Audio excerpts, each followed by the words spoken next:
അത് ഏറ്റവും കൂടുതൽ പ്രായം കൂടിയ ആൾ, ഏറെ നാൾ പ്രവർത്തന പാരമ്പര്യം പരിചയമുള്ള ആൾ, മെയ്വഴക്കമുള്ള ആൾ, എല്ലാവരെയും യോജിപ്പിച്ച് കൊണ്ടുപോകാനുള്ള നയവും നയചാതുര്യമുള്ള ഒരു നേതാവ് രമേശ് ചെന്നിത്തല. അദ്ദേഹത്തിന് ആരുമായിട്ട് ഒരു കോൺട്രവേഴ്സി ഉണ്ടായെന്ന് ഉണ്ടായിട്ടില്ല. എല്ലാവരെയും യോജിപ്പിച്ച് കൊണ്ടുപോകാനുള്ള നയചാതുര്യം മാത്രമല്ല, സെൻട്രലിൽ വളരെ നാൾ പല മേഖലയിൽ പ്രവർത്തിച്ചും പരിചയപ്പെട്ടും ഹിന്ദിയും എല്ലാം സംസാരിച്ച് അദ്ദേഹത്തിൻ്റെ ജൂനിയറായിരുന്ന ആളുകളാണെന്ന് വലിയ നേതാക്കന്മാരായി ഉയർന്നപ്പോൾ പോലും ആരുമാകാൻ സാധിക്കാതെ എല്ലാം സഹിച്ചും കൊടുത്തും മറ്റുള്ളവർക്ക് അധികാരം കൊടുക്കുമ്പോൾ അത് സഹിച്ചും നിന്ന മെഷ്. എന്നാൽ പ്രതിപക്ഷ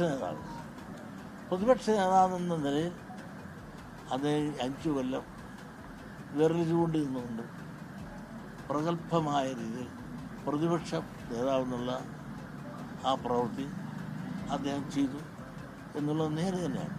ഇതിലാര് വേണം എന്ന് തീരുമാനിക്കേണ്ടത് ഞാനോ അല്ല, നിങ്ങളോ അല്ല. ഇതിലാദ്യം തീരുമാനിക്കേണ്ടത് ഹൈക്കമാൻഡാണ്. ഹൈക്കമാൻഡ് അവരുടെ തീരുമാനം അനുസരിച്ച് യുക്തമായ ആളുകൾ അവരെടുക്കട്ടെ. അതാരെടുത്താലും നമ്മൾ സ്വീകരിക്കാൻ ജനാധിപത്യത്തിൽ ബാധ്യസ്ഥരാണ്.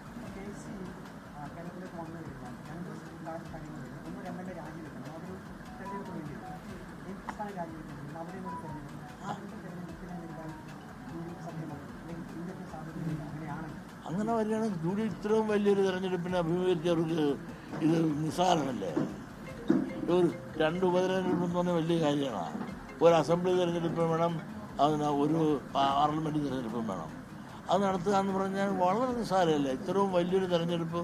പിന്നെ മാത്രമല്ല, കോൺഗ്രസ് ഇവിടെ മാത്രമാണ്, ഇതുപോലെ എത്രയോ സംസ്ഥാനങ്ങളിൽ എത്രയോ വലിയ തെരഞ്ഞെടുപ്പ് നടത്തി പാരമ്പര്യവും പരിചയവും പക്വതയും അറിവും ഉള്ള അവർക്ക് ഇത് വെറും നിസ്സാര കാര്യമാണ്.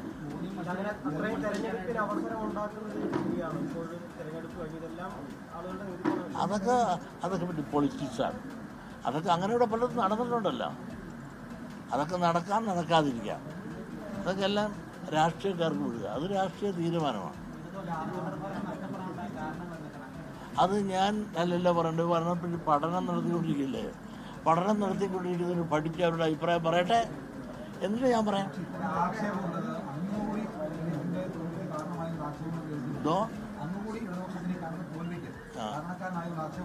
അത് ഈ ചില ദുഷ്ടൈക ബുദ്ധികൾ ഇങ്ങനെ പറയും. പ്രത്യേകിച്ചും അത് പറയാൻ പ്രധാനമായിട്ട് വരുന്ന ലീഗുകാരാണ്. ഞാനൊരിക്കലും മുസ്ലിം വിരോധിയല്ല, മുസ്ലിങ്ങളെ എതിർത്തിട്ടുമില്ല. മുസ്ലിം കാണിച്ച ആ വിവേചനത്തിനെതിരെ ഞാൻ പറഞ്ഞപ്പോൾ എന്നെ ക്രൂശിക്കാൻ നോക്കണം എന്തിനാണ്? ഞാൻ പറഞ്ഞ വിഷയം ശരിയോ തെറ്റോ എന്ന് പറയുന്നതിന് പകരം മുസ്ലിം സമുദായത്തിനെ മറ്റും ഞാൻ ആക്ഷേപിച്ചു എന്ന് പറഞ്ഞാൽ അത് ശരിയാണോ? പക്ഷെ എൻ്റെ നിലപാട് ഇന്നലെ പറഞ്ഞത് ഇന്ന് പറഞ്ഞത് തുടർന്നു തന്നെയായിരിക്കും. ആ നിലപാടിൽ നിന്നും മാറുകയില്ല ഞാൻ. അങ്ങനെ എന്നെ വലപ്പാമ്പ് കാണിച്ച് ആരും പേടിപ്പിക്കാനും നോക്കണ്ട. ഞാൻ കൂടിയ കൊണ്ടാണ് പിണറായി തോറ്റുപോയെന്ന് പറഞ്ഞാൽ അത് പിണറായി വിരോധികളെ പറയുള്ളൂ. അല്ലെങ്കിൽ എൻ്റെ സമുദായത്തെ നശിപ്പിച്ച് കാണണമെന്ന് കഴിയുന്ന ദുഷ്ടൈക ദൃക്കുകൾക്ക് തന്നുള്ളൂ. പക്ഷെ ഒരു കാര്യം നിങ്ങൾ മനസ്സിലാക്കാം, SNDP യോഗത്തെ തകർക്കാനോ തളർത്താനോ ഒരു പാർട്ടിക്കും ഒരു പുല്ലും ചെയ്യാൻ സാധിക്കില്ല. ഞങ്ങൾ ഒന്നാണ്. ഈ സംഘടന പലരും പുലർക്കാനും തകർക്കാനും പല രാഷ്ട്രീയക്കാരും നോക്കിയിട്ടുണ്ട്, ചില വ്യക്തികൾ നോക്കിയിട്ടുണ്ട്. ഇതൊന്നും ഇതിനേശത്തില്ല. ഞങ്ങളുടെ കൂട്ടത്തിൽ എല്ലാ രാഷ്ട്രീയക്കാരും ഉണ്ട്. അതെല്ലാം ഒന്നിച്ചിനിയും പോകും. ഏതാ അത്? SNDP വിരോധികൾ ഈ സമുദായത്തെ ഒന്നിച്ചു പോകുന്ന കാണുന്നതിലുള്ള വിരോധികളുണ്ട് ഇവിടെ. ആ വിരോധികളാണ് ഇതെല്ലാം പ്രചരിപ്പിക്കുന്നത്.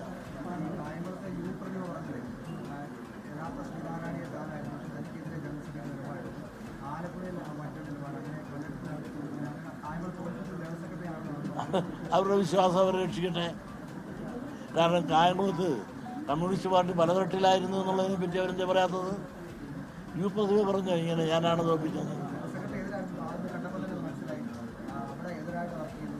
അല്ല, ഞാൻ അനുകൂലമായിട്ട് അവർ പറയുകയില്ല.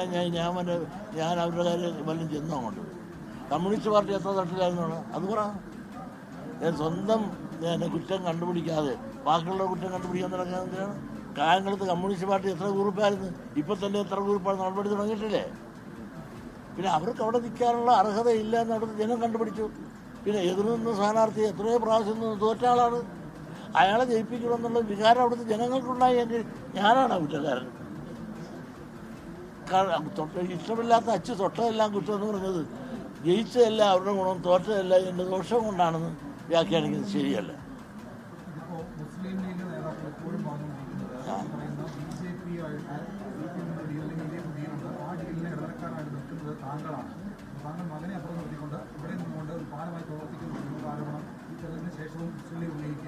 അവരുന്നയിച്ചോട്ടെ, അവരെന്തെല്ലാം ഉന്നയിക്കും. അവരൊരു കാലത്ത് ബായി എന്ന് പറഞ്ഞ് എന്നെ കൊണ്ടുവന്ന് പിന്നോക്ക സമുദായ മുന്നണിയെന്നും സംവരണം മുന്നായെന്നും പറഞ്ഞ് എന്നെ കൊണ്ട് ചക്കരയും വീരെന്നും പറഞ്ഞ് എന്നെയും കെട്ടിപ്പിടിച്ചുകൊണ്ട് കുറേ നാൾ നടന്നതല്ലേ. എന്നിട്ട് എന്നെ ചതിച്ചല്ലേ വിട്ട്. അവർ പറയും ചതിയും ചന്തുമാരല്ലേ. എന്ത് തന്നു? ഒരു ആത്മപരിശോധന നടക്കട്ടെ. കാരണം കുഞ്ഞാലിക്കുട്ടിയെ കുട്ടിയുള്ള നല്ലൊരു രംഗത്തുണ്ട്. അതുകൊണ്ടാണ് നിങ്ങൾ നോക്കുക, കുഞ്ഞാലിക്കുട്ടി എന്തുമാത്രം വോട്ട് കിട്ടി. ജാതി മതം നോക്കാതെ എല്ലാ ആളുകളും ഒന്നിച്ചൊരൊറ്റ കുത്തുകുത്തിയോണ്ടാണ് കുഞ്ഞാലിക്കുട്ടിക്ക് ഏതാണ്ട് 1 ലക്ഷത്തിന് അടുത്താണ് വോട്ട് കിട്ടിയത്. താരയില്ലേ, അത് മുസ്ലിം വോട്ടല്ല. കുഞ്ഞാലിക്കുട്ടി എന്ന് പറഞ്ഞാൽ കുഞ്ഞാലിക്കുട്ടി തീവ്രവാദി ഒന്നുമല്ല. അങ്ങനെ മിതവാദിയും അതുപോലെ അല്ല, ഒരു നീതി എല്ലാ വിഭാഗങ്ങളും കിട്ടണമെന്ന് ആഗ്രഹിക്കുന്നൊരു മാന്യനാണ്. എല്ലാ അർത്ഥത്തിലും മാന്യനല്ല. മതമാണ്. 8-9 കൊല്ലം ഞങ്ങളുടെ ഭരണം ഇല്ലാതെ പോയി. ആ കുറവെല്ലാം ഞങ്ങൾ പരിഹരിച്ച് മേടിച്ചിരിക്കും എന്ന് പറഞ്ഞ് ഷാജിയെ പറ്റി ആരൊന്നും പറഞ്ഞില്ല. മതമാണ് ഇത്തരം തീവ്രവാദികളെ പറ്റി പറയുന്നില്ല. അതുകൊണ്ട് പൊന്നു സഹോദരന്മാരാ, വീട് ഒരിക്കലും പ്രതീക്ഷിച്ചു. അവിടെ അവർ പ്രതീക്ഷിച്ചിരുന്നില്ല. പിന്നെ എങ്ങനെയാണ് ഈ പറഞ്ഞ തീവ്രമല്ലേ? ആ ജനാധിപത്യ പാർട്ടിയിൽ നിങ്ങൾ അങ്ങനെ തന്നെ ക്വസ്റ്റ്യൻ ചെയ്യണം. ഞാനത് വിശ്വസിക്കുന്നു. അല്ലെങ്കിൽ പരസ്യമായിട്ട് അയാൾ വായിച്ചു മതമാണെന്ന് പറയും. അതോടൊപ്പം തന്നെ 9.5 കൊല്ലം നഷ്ടപ്പെട്ട് ഞങ്ങൾ അകത്ത് കയറി എടുക്കുകയും ചെയ്യുമെന്ന് പറഞ്ഞാൽ അത് മിതവാദികൾ പറയുന്ന ഭാഷയാണ്.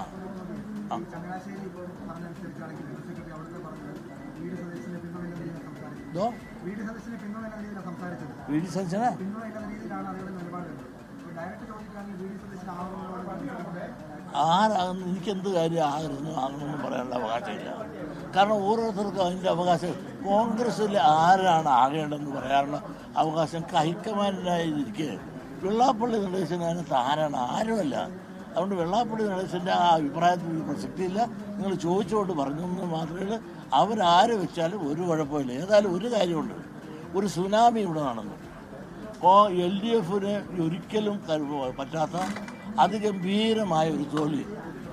UDF ആണെങ്കിൽ പ്രതീക്ഷിക്കാത്ത അതിലും ഗംഭീരമായൊരു വിജയം.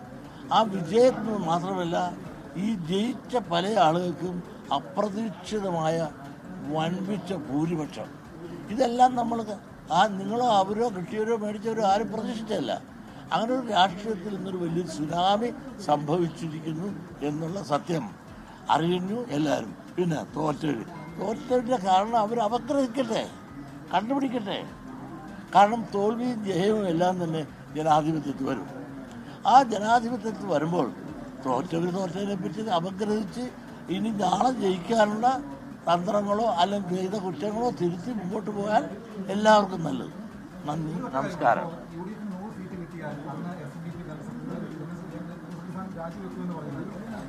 അങ്ങനെ പലതും പറഞ്ഞാണ്. അങ്ങനെയൊന്നും പറഞ്ഞില്ല. ഞാൻ അങ്ങനെ മണ്ടനാണ്. ഉടനെ ഇപ്പോൾ എൻ്റെ ആരോഗ്യം